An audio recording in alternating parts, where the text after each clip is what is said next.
Në hierarkinë e normave juridike të Republikës së Kosovës, Kuvendi i Kosovës voton ligje nacionale, ministrit i ekzekutojnë ato, ndërsa komunat në parim janë të obliguara t'i binden të dyja pushteteve. Mirë po, në komunën e Fushë Kosovës, kjo piramid normative funksionon e shthurur, ku komuna nuk e pyet nivelin qendror, ndërsa ministria nuk merret me mosbatimin e ligjit. Vullneti i drejtorisë së urbanizmit në Fushë Kosovë për të lëshuar leje ndërtimore ngjit me autostradën ka përcen rëndësinë e respektimit të ligjit e madje e bën edhe në kundërshtim me hartën zonale në fuqi.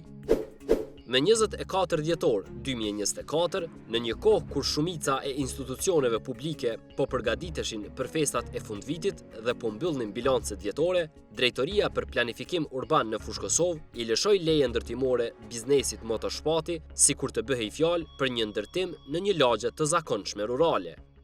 Vetëm një muaj para lëshimit të kësaj leje, në 20 nëntor 2024, në Republikën e Kosovës kishte hyrë në fuqi ligji i ri për rrugët. Ky ligj i hartuar për të mbrojtur sigurinë në trafik dhe për të garantuar brezin e nevojshëm për zgjerimet e ardhshme strategjike, në nenin 23 të tij thotë se brezi mbrojtës për autoudhët është 100 metra. Brenda kësaj zone, çdo ndërtim është i ndaluar në mënyrë absolute.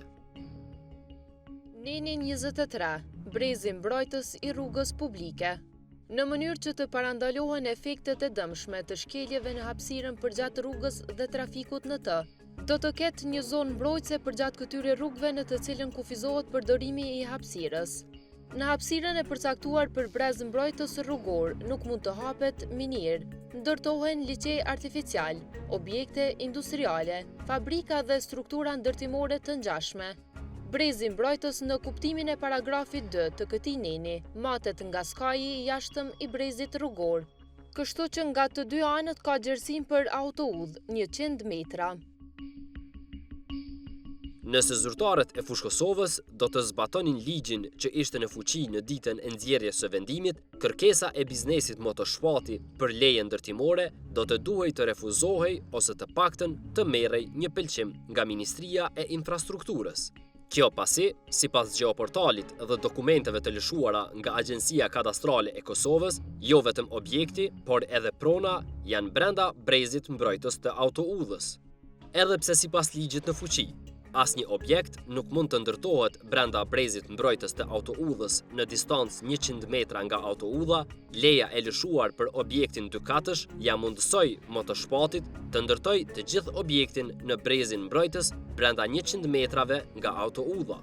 Ligji për rrugët ishte publikuar në Gazetën Zyrtare të Republikës së Kosovës me 20 nëntor të vitit 2024. Ai kishte hyrë në fuqi 15 ditë më vonë, më 5 dhjetor 2024. Pra, një muaj e 4 ditë para se komuna e Fushë Kosovës t'ja jepte leje ndërtimore motoshpatit, ligji i ri kishte hyrë në fuqi. Në formularin për kërkesë për leje ndërtimore që ka siguruar betimi për drejtësi, pronari i motoshpatit kishte aplikuar në 10 tetor të vitit 2024. Por edhe nëse Drejtoria e Urbanizmit të Fushë Kosovës do të vendoste të bazohej në datën e aplikimit të kërkesës dhe t'i referohej ligjit të vjetër për rrugët, përsëri leja ndërtimore nuk do duhej të lëshohej, meq është në kundërshtim me hartën zonale dhe pa marrë edhe pëlqim nga Ministria e Infrastrukturës. Sipas ligjit të vjetër për rrugët, i publikuar me 1 shtator të vitit 2007, në Gazetën Zyrtare neni 26 e përcakton distancën e brezit mbrojtës në raport me rrugët. Neni 26. Në hapësirën e përcaktuar për brez mbrojtës rrugor, askush nuk mund të hap minier, ndërtohen liçej artificial, fabrika dhe instalime të ngjashme që mund t'i dëmtoj rrugët publike, brenda një distance prej 60 metra nga rrugët magjistrale, 40 metra nga rrugët regionale dhe 30 metra nga rrugët lokale.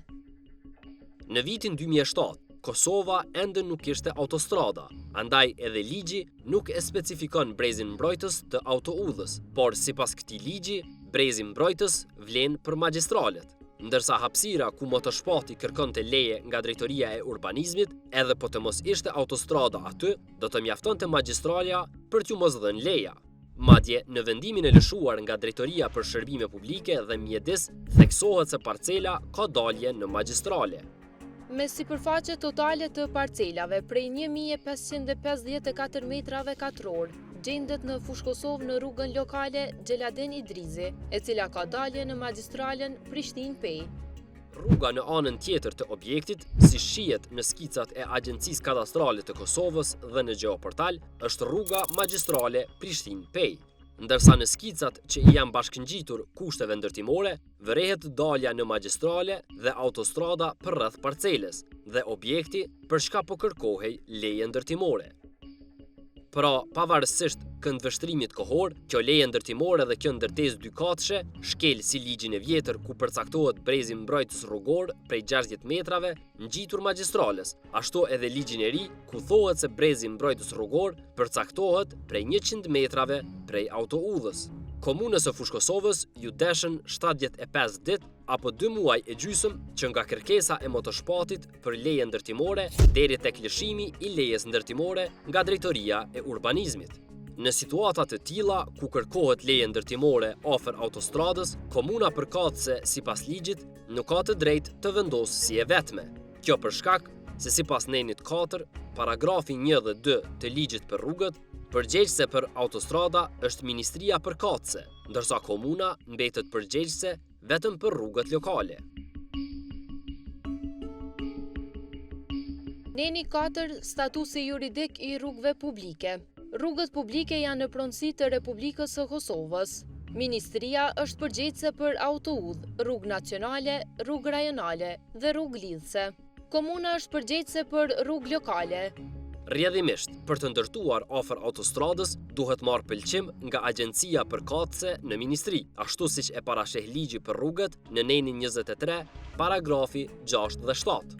Neni 23. Çdo person fizik dhe juridik i cili ndërton objekt në parcelën e cila kufizohet me rrugë publike, siç janë autoudhë, rrugë nacionale, rajonale dhe lidhëse, paraprakisht duhet të pajiset me pëlqim nga agjencia para marrjes së lejes së ndërtimit nga komuna përkatëse.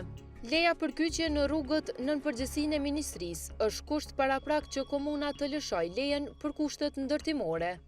Ligji për rrugët i publikuar me 20 nëntor 2024, që hyri në fuqi me 5 dhjetor 2024, dispozitat kalimtare nuk përcaktonin asgjë në lidhje me kërkesat që ishin duke u shqyrtuar në kohën e hyrjes në fuqi të ligjit. Rrjedhimisht, ky ligj ka qenë obligativ për komunën në datën e marrjes së këtij vendimi.